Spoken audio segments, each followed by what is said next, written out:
Good morning mga ka-heels. May pasok ang aking binata ngayon. Paghahanda natin siya ng kanyang almusal. Ang kanyang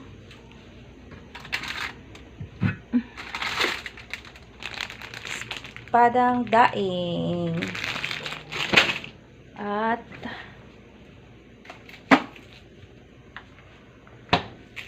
ang bacon.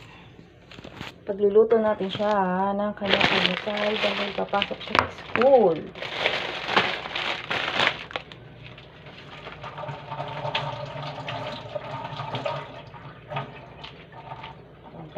Ang laki na ng aking braso. Pwede ng pampalo-palo.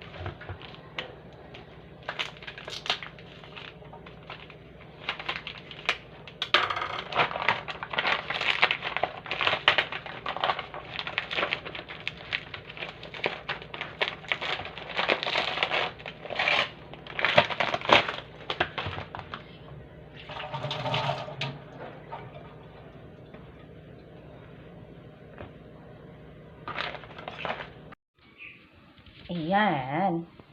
O, ayan. Nakaluto na ako ng almusal ng aking binatang anak.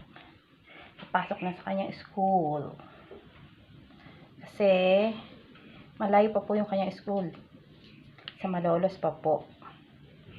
Kailangan niya mag-almusal ng kanin. Kasi, may klase daw siya ng 10 hanggang 1 o'clock. Hindi na siya manananghalian noon. Kaya kailangan niyang kumain ng heavy duty. Pang heavy duty na panlaban sa gutom. Hanggang sa di matapos ang kanyang school time. Papahinga muna si Inday ng saglit. Bago ako bababa. Para naman tirig ng halaman mamaya bago dumating ang aking mga masisipag na delivery boy.